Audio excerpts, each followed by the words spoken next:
Bonsoir à tous, ravi de vous retrouver pour une nouvelle édition sur Monaco Info. Au sommaire de votre JT ce soir, nous nous rendrons dans le talon de la botte italienne, dans les Pouilles, où son Altesse Sérénissime le Prince Albert II effectue actuellement une visite officielle. Les diplomates de Monaco réunis en principauté à l'occasion de la conférence diplomatique. Plus de détails à venir dans quelques instants. Puis nous ouvrirons une page sport avec la Roca Team qui s'incline lors de la première manche des quarts de finale de l'Euroleague face à l'Olympiakos. Nous débrieferons ce match avec notre consultant David Cosette. Succès en revanche de l'AS Monaco dans le derby de la Côte d'Azur, une victoire qui permet au club de la Principauté de croire encore à l'Europe. Et puis les événements automobiles en Principauté, première date à retenir, le e-prix de Monaco, le 30 avril. Une course particulière pour la firme monégasque Rocket Venturi Racing. Jérôme D'Ambrosio sera avec nous pour en parler. Prenons la direction du sud-est de l'Italie pour débuter ce journal et plus précisément des Pouilles. Alexandra Pani, bonsoir. Vous suivez actuellement pour Monaco Info la visite de son Altesse Sérénissime le Prince Albert II dans cette région historiquement liée au Grimaldi. Une visite de plusieurs jours, Alexandra, que vous suivez avec Thomas Deus. Oui, 3 jours de visite pour le souverain sur plusieurs terres ayant appartenu à ses ancêtres. Un premier après-midi qui s'est déroulé dans le village de Terlizzi. Le prince Albert II s'y était déjà rendu en 1997 dans le cadre des célébrations des 700 ans de règne des Grimaldi. Il a pu ce mercredi inaugurer à l'entrée de la commune une plaque site historique des Grimaldi. La visite est ensuite poursuivie dans le centre-ville à l'église Santa Maria di Soveretto. Une plaque commémorative a été également inaugurée sur la façade du marché public, ce lieu étant une partie de l'ancien château ayant appartenu à ses ancêtres, seigneurs des Terlizzi de 1532 à 1641. La visite s'est conclue à la Pinacoteca où le prince souverain et le maire de Terlizzi ont pris la parole pour rappeler le lien étroit qui unit leurs deux communautés. Le prince souverain accompagné d'une importante délégation monégasque poursuivra cette visite dans la région des Pouilles jusqu'à vendredi. Oui, et le prince souverain se rendra ensuite à Gênes samedi, là encore un fief historique de la famille des Grimaldi. Nous y reviendrons dans une de nos prochaines éditions. Retour en Principauté où la conférence diplomatique 2022 vient de s'ouvrir. Pendant 2 jours, les diplomates de Monaco sont réunis par le gouvernement pour participer à des temps d'échange et des présentations sur les politiques et stratégies mises en œuvre dans les différents secteurs d'activité de la Principauté. Les explications de Patricia Navarro sur des images d'Orazio Gaggino. Un moment de réflexion et d'échange sur le monde, l'évocation des enjeux diplomatiques auxquels doit faire face Monaco. Chaque année, les ambassadeurs de la Principauté sont conviés à la conférence diplomatique.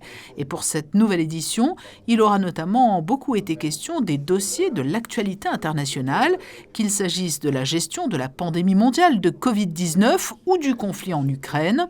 Un dossier pour lequel l'ambassadeur de Monaco représentant auprès des Nations Unies a porté la voix de la Principauté lorsque les Nations Unies se sont mobilisées rapidement. Ce dossier a été traité depuis le 24 février, par la convocation en raison de l'impossibilité d'obtenir quoi que ce soit au Conseil de sécurité d'une session extraordinaire d'urgence de l'Assemblée générale qui a déjà adopté 3 résolutions. Il faut faire attention et défendre sans arrêt la charte, le droit international de façon identique pour toutes les situations pour que le monde puisse continuer à aller de l'avant et l'ONU garder sa place. Monaco a donc réaffirmé son rôle au sein des Nations Unies par ce vote. Autre illustration de la façon dont les ambassadeurs de Monaco font rayonner l'action ou l'aura de la Principauté, au Portugal, où l'ambassadeur sur place s'apprête à prendre part en juin à la conférence des Nations Unies sur les océans, mais aussi organiser 2 expositions s'inscrivant dans le cadre des commémorations Albert Ier. Il y aura 2 expositions, une à Lisbonne et l'autre aux Açores. Parce que le prince Albert Ier, dans sa carrière d'océanographe et de navigateur, il a parcouru les mers portugaises où il y a développé exactement une vingtaine de campagnes océanographiques. Du siège des Nations Unies jusqu'aux ambassades européennes, la conférence diplomatique permet donc à chaque ambassadeur non seulement de venir partager son expérience avec ses homologues, mais aussi de présenter les projets qu'il développe dans le pays où il représente Monaco. Et sachez que nous reviendrons sur cette conférence diplomatique avec la ministre des Relations extérieures et de la coopération, Isabelle Béraud-Amadei, qui sera notre invitée demain. Ouvrons une page sport à présent, débutons par du basket. La Roca Team jouait hier le match le plus prestigieux de son histoire. Un premier tour de play-off face à l'Olympiakos. Une rencontre très intense dans la fournaise athénienne, racontée par Yannick Debever et Alexandra Marangoni. La Roca Team le savait. Venir jouer au Pirée en play-off a tout d'une mission commando. Dans un stade de la paix et de l'amitié à guichet fermé, ce sont pourtant les Monégasques qui entament le mieux la rencontre. Loin d'être impressionnés, ce sont eux qui donnent le tempo de ce début de match pour virer en tête au bout de 10 minutes, 15-8. Paris-Lee à 3 points. Oh oui mon grand! Oh oui mon grand! Et puis le rouleau compresseur athénien se met en route. L'Olympiakos commence le deuxième quart par un 9-0 puis enchaîne quelques minutes plus tard avec un nouveau 10-0. À 3 points, oh là là là là là là là! Orchestré cette fois par la légende du club, Georgios Printesis, 37 ans et meilleur marqueur de la rencontre avec 12 points. À la mi-temps, Monaco compte 7 points de retard, mais l'écart ne fera que grandir. Les Roca Boys ne trouvent pas de solution sur le terrain et les Grecs, eux, sont dans leur élément. Thomas Walkup effectue un passage prodigieux dans le troisième quart en inscrivant 9 points en 1 minute 30, sans que la Roca Team ne parvienne à marquer un seul point. Thomas Walkup qui fait exploser le palais de la paix et de l'amitié avec ce dunk. À moins 14, à l'entame de la dernière période, le match est joué. Dante Hall tente bien de lancer une révolte, en vain. L'Olympiakos contrôle parfaitement cette fin de match pour s'imposer finalement 71-54 dans une salle en délire qui n'attendait que ça. On s'attendait à ça, on s'attendait vraiment à ce genre de match. On a plutôt mal joué. L'Olympiakos a bien joué, a eu beaucoup de situations. Voilà, c'est un vrai match d'Euroleague, ça a défendu dur, c'était costaud et nous, voilà, c'est qu'un match. Il ne fallait pas s'attendre non plus qu'on vienne ici et qu'on gagne facilement. Ça va être dur, maintenant on va se reposer, on a un jour pour travailler, pour voir ce qu'on a mal fait et corriger tout ça. Voilà, je ne suis pas inquiet, c'est juste un match, c'est ça les playoffs, il faut encore en gagner 2 pour eux, voilà, il y a encore beaucoup de travail. L'autre mauvaise nouvelle de la soirée, c'est du côté médical avec la blessure d'Alpha Diallo. L'ailier a été victime d'une grosse béquille sur le quadriceps et est donc incertain pour le match 2 ce vendredi. Et pour mieux comprendre cette défaite de la Roca Team contre l'Olympiakos, rejoignons à Athènes notre consultant David Cosette. Bonsoir David. Bonsoir. On vient de le voir dans le résumé de Yannick Debever, l'Olympiakos a étouffé Monaco hier. Oui, clairement, c'était un peu comme si toute l'équipe de Monaco n'avait pas pris conscience du contexte furieux de cette salle, du palais de la paix et de l'amitié, la si mal nommée, et peut-être aussi du fait que quand on est en play-off, il faut encore monter d'un pas l'intensité que Monaco clairement n'avait pas hier soir. Alors comme il faut positiver en toute chose dans la vie, on va se dire que ça fait un match pour apprendre et puis après il y a peut-être un match à gagner. Ouais, c'est ça qui a manqué hier à la Roca Team, du réalisme. Oui, et puis surtout les joueurs leaders, les joueurs stars, ceux qui doivent faire la différence, qui sont passés à côté.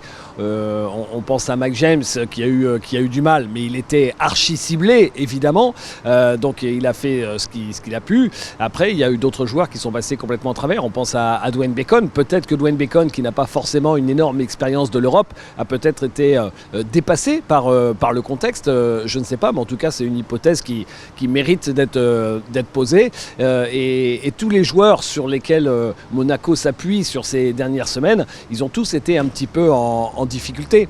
Après, il y a quand même des bonnes choses à retirer. Ils étaient en place au début, et peut-être même d'ailleurs que le fait d'avoir mené quasiment trop facilement dès le début du match, c'est jamais bon. Parce que vous arrivez avec une série de victoires, vous êtes un peu sur un nuage, et vous arrivez à éteindre tout de suite le feu qui est dans la salle avec tous ces supporters fous furieux. Vous laissez Olympiakos marquer seulement 8 points dans le premier quart-temps, et peut-être qu'inconsciemment vous vous dites c'est bon, et derrière le retour du bâton il est aussi terrible. Mais au-delà de ça, je pense que Olympiakos n'a pas montré tant de choses que ça, et il reste un coup à jouer. Il y a aussi l'avantage de recevoir pour ces 2 premiers matchs, hein. C'est pas négligeable pour le club grec. Oui, c'est l'une des plus belles ambiances d'Europe, hein, et c'est vrai qu'après tout ce qu'on avait vu, tout ce qu'on a vécu avec le Covid, ça fait aussi plaisir de voir des telles ambiances enfiévrées. C'est l'une des plus belles en Europe. Il faut savoir résister à tout ça, il faut savoir gérer tout ça. Même la communication entre les joueurs avec le coach est difficile, tellement il y a de bruit, de furia dans la salle. Et je pense que sur le deuxième match, l'équipe de Monaco gérera beaucoup mieux ça, parce qu'ils l'auront déjà vécu 2 jours plus tôt. C'est ce que j'allais vous demander, David. Monaco a les armes pour rivaliser. Ils peuvent renverser la tendance?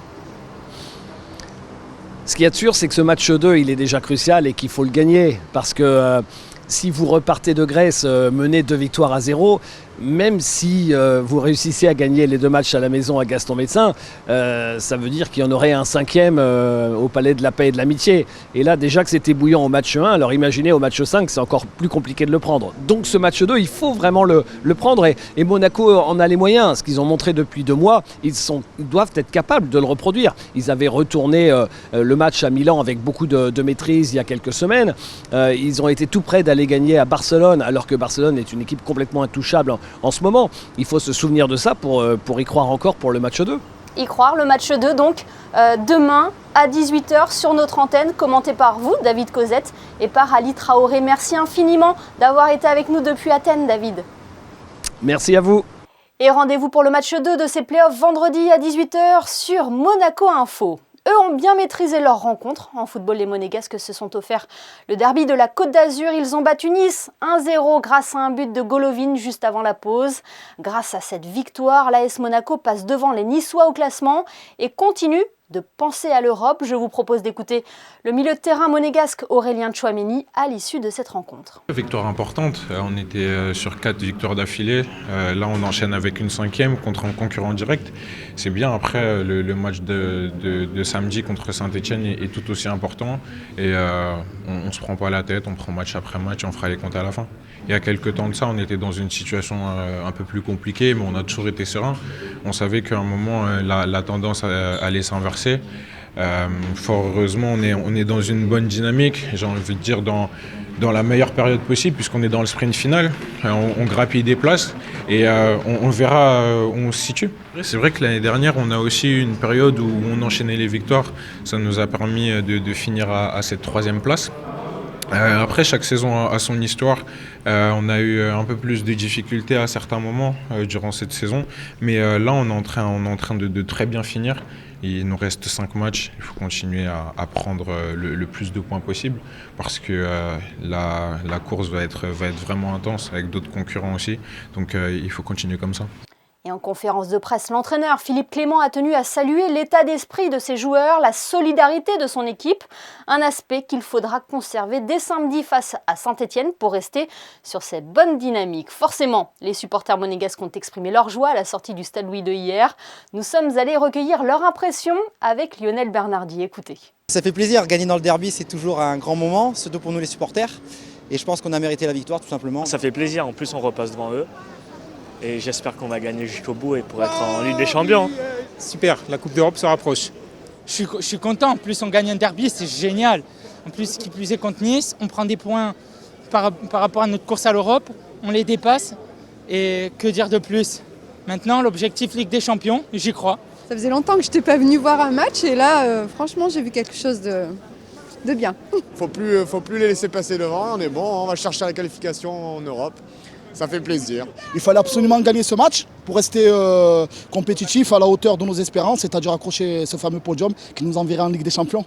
Des supporters monégasques forcément heureux du résultat de ce derby, un succès précieux dans la course à l'Europe. Le reste de l'actualité, c'est avec vous, Julia Vial. Bonsoir Julia. La Principauté s'apprête à accueillir 3 grands rendez-vous automobiles. Vous teniez à nous faire part de cette information pratique. Bonsoir Émilie, bonsoir à toutes et à tous. Dans le cadre des 3 prix automobiles, l'Automobile Club de Monaco informe de l'ouverture du bureau Accès Riverains situé Square Gasto. Le bureau sera ouvert de 9h30 à 17h30 pour les délivrances de laissez-passer uniquement. Des inscriptions devront être effectuées au préalable sur le site internet dédié riverain.acm.mc. Prenez donc vos dispositions pour pouvoir circuler librement durant ces 3 événements phares de la Principauté, Émilie. Et le premier rendez-vous concerne le e-prix. Il reste d'ailleurs des places pour assister à l'événement, Julia. La billetterie officielle de cette 5e édition est en effet, Émilie, toujours ouverte. Le Monaco e-prix se déroulera le samedi 30 avril. Et pour la 2e année consécutive, les monoplaces électriques emprunteront de nouveau le circuit complet. Les places restantes se situent principalement au niveau du virage de la chicane, de la piscine et du port. Alors profitez-en, vous pouvez réserver vos billets sur le site internet monaco-iprix.com ou à la billetterie officielle située rue Grimaldi. Et puis un mot sur cette belle performance du club de lutte gréco-romaine de l'AS Monaco qui a décroché 2 médailles au dernier championnat de France à Mulhouse. 6 licenciés monégasques ont pris part à ces championnats de France. Grégory Buliga, champion du monde vétéran en 2013, a en effet emmené les catégories minimes, cadets et juniors de 15 à 20 ans à cette compétition. Et ses protégés ont fait bonne figure avec 2 médailles, une en argent pour Yon Biernat, U15 68 kg, et une en bronze pour David Buliga, U17 60 kg. À savoir, Émilie, qu'il s'agit de la 2e fois de son histoire que l'AS Monaco ramène des médailles du championnat de France. Une performance donc de taille pour le club qui compte aujourd'hui 74 licenciés. Merci Julia. Vous nous parliez justement tout à l'heure du e-prix pour la 2e année consécutive. Le championnat de Formule E fait étape en Principauté, un rendez-vous qui sera forcément particulier pour Rocket Venturi Racing, actuellement 4e au classement constructeur et qui a plutôt bien débuté sa saison. Pour en parler, nous sommes avec le team principal de l'écurie monégasque. Bonsoir Jérôme D'Ambrosio. Bonsoir. Nous l'évoquions déjà en janvier dernier, Venturi joue clairement les avant-postes cette saison. Alors pour l'instant, le début de saison s'est plutôt bien passé puisqu'on était en tête jusqu'à Rome. Là, on est 4e au championnat, mais tout est très serré et on joue clairement devant. Un mot sur les 2 pilotes. Vous disposez de 2 pilotes d'une grande expérience. Eduardo Mortara qui a été vice-champion l'an dernier, puis Luca Di Grassi qu'on ne présente plus. Alors, on a effectivement deux pilotes d'expérience. Ça veut dire qu'on a pu voir depuis le début de saison que même quand les qualifs se passent pas forcément comme on voudrait, ils arrivent à revenir, à rentrer dans les points. On l'a vu par exemple à Rome, alors pas aux 2 courses, mais les 2 sont partis 11 et 12 aux 2 courses et ils sont toujours réussi. Ils ont une fois Edo et une fois Lucas a réussi à remonter dans les points. Et c'est ça qui fait la différence et c'est là qu'on voit vraiment l'expérience. La prochaine course, c'est Monaco. Ça sera un moment particulier pour Venturi. C'est la 2e année consécutive que le e-prix a lieu à Monaco. Exactement. Pour la première fois de l'histoire de la Formule E, c'est la 2e année consécutive qu'on vit en Principauté. C'est une chose exceptionnelle pour le championnat. Je pense que c'est une belle marque par rapport au fait que le championnat évolue. Que l'année dernière, on a eu vraiment un spectacle assez incroyable dans les rues de la Principauté. Et du coup, on revient directement cette année-ci. Pour nous, c'est exceptionnel parce que c'est 2 courses à domicile. C'est un week-end qui est très chargé, forcément sur le plan émotionnel parce qu'on est à domicile et il faut justement essayer de pas se prendre les pieds dans le tapis par rapport à ça et vraiment aborder ça par rapport à l'écurie de course comme un week-end normal. Par contre, c'est vrai qu'au niveau médiatique, au niveau de nos partenaires et ainsi de suite, c'est un week-end qui est très très chargé. Tout le monde arrive très tôt et le week-end va commencer pour nous déjà mercredi. Et c'est un e-prix forcément que vous souhaiteriez gagner pour marquer les esprits. Quand on joue à domicile, c'est normal. Effectivement, à Monaco, je pense que ça c'est un peu pour toutes les écuries. Tout le monde a envie de gagner Monaco. C'est toujours une course, un e-prix très spécial. Après, pour nous, en étant domicile, le gagner serait quelque chose d'exceptionnel. Mais encore une fois, je pense que c'est très important pour les pilotes, pour les ingénieurs, pour tout le monde d'aborder Monaco, d'essayer faire abstraction du fait qu'on est à domicile, du fait que ce soit Monaco, et d'essayer de simplement se concentrer sur exploiter au maximum nos capacités, la voiture, les opportunités, et puis après, on espère qu'on finira sur la première marche du podium. Jérôme, qu'est-ce qu'il a de si particulier ce circuit de Monaco? Vous l'avez connu aussi bien en tant que pilote de Formule 1, pilote de Formule E, et puis maintenant dans votre rôle de team manager à Rocket Venture Racing. Alors Monaco, c'est une histoire, c'est l'histoire de la course automobile, c'est l'histoire de la F1, mais d'autres catégories aussi. C'est mythique, c'est la course, c'est glamour, c'est sur le port, il y a le casino. Alors le fait qu'on passe aussi maintenant justement devant le casino et qu'on fait le grand circuit depuis l'année dernière, le circuit de Formule 1, c'est quelque chose qui ajoute encore à la magie de Monaco pour la Formule 1. Mais voilà, je pense que c'est une combinaison de différentes choses qui fait que Monaco, c'est incontournable pour les catégories d'essayer de venir ici et d'avoir un e-prix ou une course sur ce tracé. Et on est très heureux encore une fois de pouvoir être là dans une semaine et en espérant offrir un spectacle. Un super spectacle aux spectateurs. Et vous qui êtes résident monégasque, c'est toujours aussi surprenant de voir les rues de la Principauté se transformer ainsi et cette effervescence autour d'un tel événement? C'est magique parce que une course traditionnelle, normalement, on arrive le jeudi et on est dedans à partir du jeudi. Les prix de Monaco, on commence à rentrer tout doucement dedans pour nous qui sommes résidents, ou même les personnes ici qui travaillent dans le team. Déjà, ça fait des semaines parce qu'on voit le circuit prendre forme. On sait que c'est pour nous, pour le premier événement, ce sera la Formule 1 cette année-ci. Et donc, il y a un build-up de cet événement qui est différent. Encore une fois, ça fait partie de la magie. Et pour nous, jouer à domicile comme ça, c'est aussi quelque chose de très particulier parce qu'effectivement, c'est la seule course où on dort dans son lit, où on prend son petit déjeuner dans sa cuisine et ça ajoute au côté très particulier et différent de cette expérience de ce week-end. Un mot, Jérôme, sur votre carrière. Vous êtes aujourd'hui, je le disais tout à l'heure, team principal de Rocket Venture Racing. Qu'est-ce qui est finalement le plus stressant? Être au volant d'une monoplace ou diriger une équipe? Ça dépend des moments, mais pendant la course, c'est clair que c'est beaucoup, beaucoup plus stressant d'être en dehors de la voiture. Quand on est dans la voiture, on fait ce qu'on doit faire et on est en contrôle. Alors que quand on est en dehors de la voiture, on est passif et c'est quelque chose qui est au début pas facile à gérer. Mais ce qui est le plus important pour moi, c'est que quand on passe la ligne et qu'on a un bon résultat, qu'on gagne une course, les émotions sont pareilles, sont aussi intenses en dehors que dedans. Et ça, c'est quelque chose qui était très important pour moi dans mon nouveau rôle et une belle surprise. Et en attendant, on suivra de près donc les résultats du e-prix de Monaco qui sera à suivre en direct sur Monaco Info. Merci infiniment, Jérôme D'Ambrosio, d'avoir été avec nous ce soir. Merci à vous. Retrouvons Julia Vial pour un nouveau point sur l'information. Vous nous emmenez à présent, Julia, au rendez-vous de la Petite Salle ce samedi 23 avril à 15h avec les sciences vues par l'Institut audiovisuel de Monaco. La Petite Salle de l'Institut audiovisuel de Monaco reprend son cycle intitulé « Pionniers du cinématographe en France à l'époque du prince Albert Ier de Monaco ».